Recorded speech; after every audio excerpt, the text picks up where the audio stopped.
உங்கள் favourite TV ஷோக்களை இனி miss பண்ண தேவையில்லை. ZEE5 இல் முற்றிலும் இலவசமாக காணுங்கள், இங்கேயும் எப்பொழுதும். ஆசிரமத்துல ஒரு டொனேஷன் கேம்ப் ஒண்ணு வருது. அதுக்கு டொனேட் பண்ற மாதிரி உங்ககிட்ட ஏதாவது துணி இருந்தா எடுத்துட்டு வந்து கொடுன்னு சொன்னேன். அதான் நான் நாளைக்கு எடுத்துட்டு போய் கொடுத்துறேன்னு சொல்லியிருந்தேன்.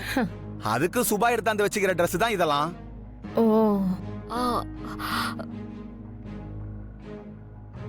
இத போய் திருடன் தூக்கிட்டு போக பாத்துருக்காம பாருங்க.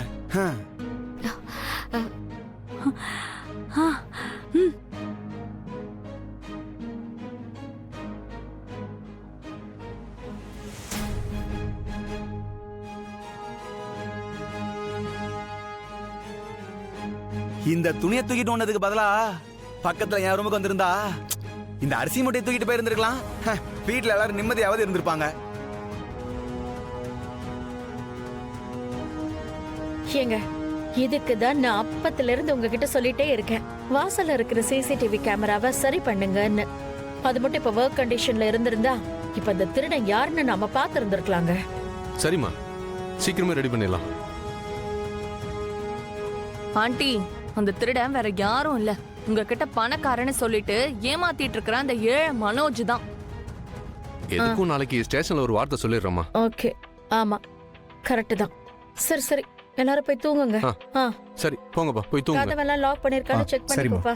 நீயும் போய் லாக் பண்ணிட்டு போ. வாமா. Okay mummy. வாங்க. தப்பிச்சிட்டீங்கன்னு ரொம்ப சந்தோஷப்படாதீங்க. பல நாள் திருடன் கண்டிப்பா ஒரு நாள் மாட்டுவான். அதுவும் இந்த அனன்யா கையாலேயே மாட்டுவான். இல்லனா நான் மாட்ட வைப்பேன்.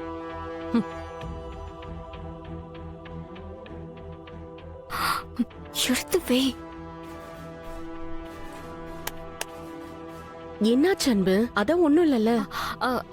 அக்கா, ஒன்னும் பிரச்சனை இல்ல. சரி அன்பு, போய் தூங்கு. நான் போய் தூங்குறேன். சரி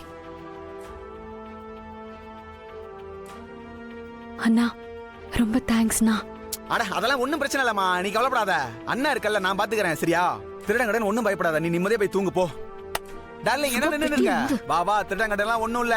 மாமா இருக்கும்போது என்ன திருட இங்க? வா.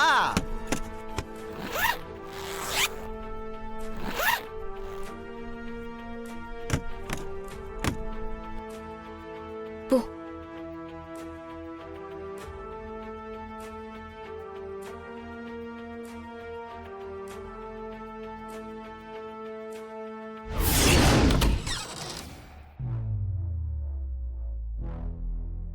அப்பாடா.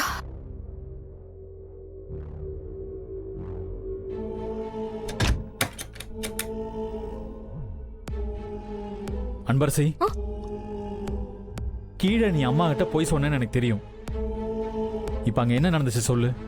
ஐயோ, சார் கண்டுபிடிச்சிட்டாரே.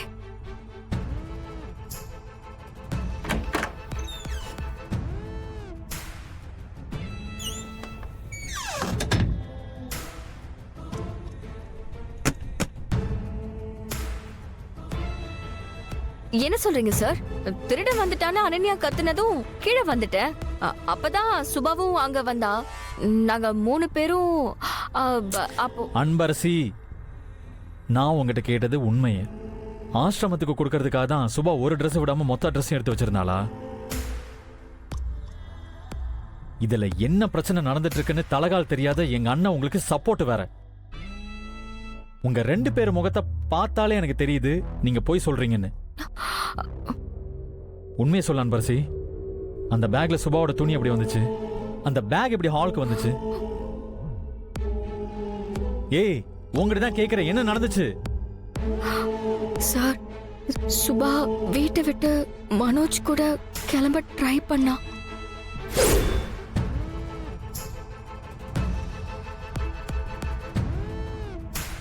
இது தெரிஞ்சுக்கிட்டு நான் அவளை தடுத்தேன். அப்போ அனன்யா அதை பார்த்துட்டு பிரச்சனை பண்ணிட்டா. நாங்க அனன்யா அங்க வருவான்னு எதிர்பார்க்கவே இல்லை. ஏய், என்ன அன்பரசி சொல்ற? அவ ஏதோ சாதிக்க கிளம்புன மாதிரி அசால்ட்டா சொல்லிட்டு இருக்க.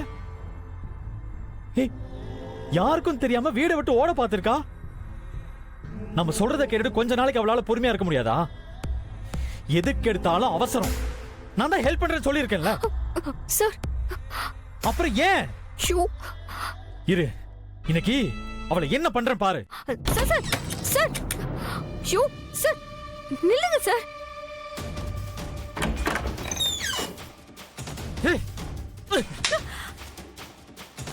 என்ன காரியம் நீ பண்ணி வச்சிருக்க?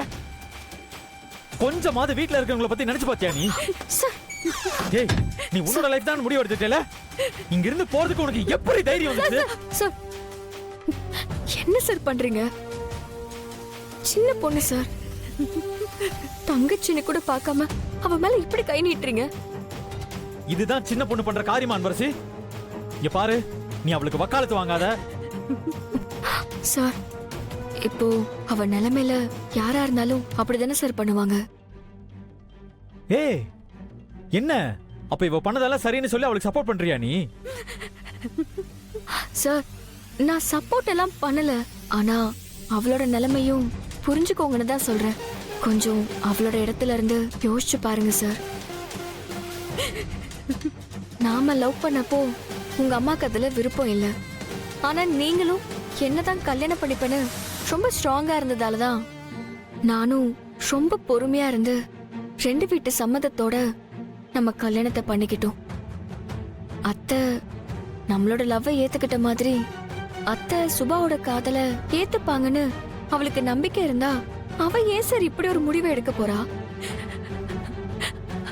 சுபாக்கு எங்க அவளால மனோஜ் கூட சேர முடியாதோங்கிற பயத்துல தான் அப்படி பண்ணிட்டா. ஒரு ஆண் அவனோட காதல எங்க வேணாலும் யார்கிட்ட வேணாலும் சொல்லிடலாம் சார், ஆனா ஒரு பொண்ணால அவ்வளவு ஈஸியாலாம் சொல்ல முடியாது சார்.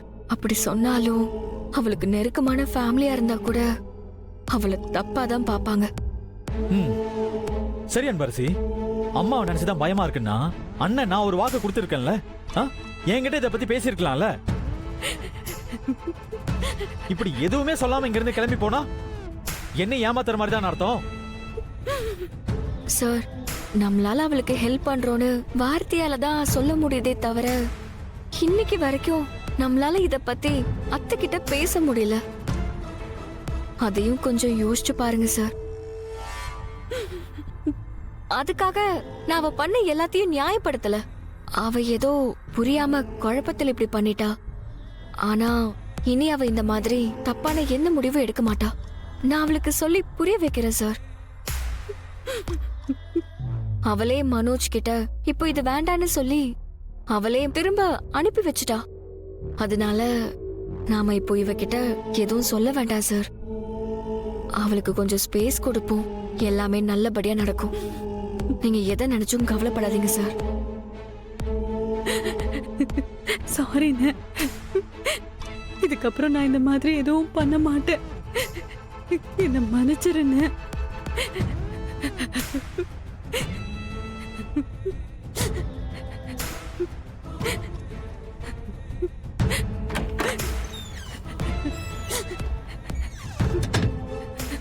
ஜீ5 ஆப்பை டவுன்லோட் செய்து அனைத்து எபிசோடுகளையும் இலவசமாக பாருங்க.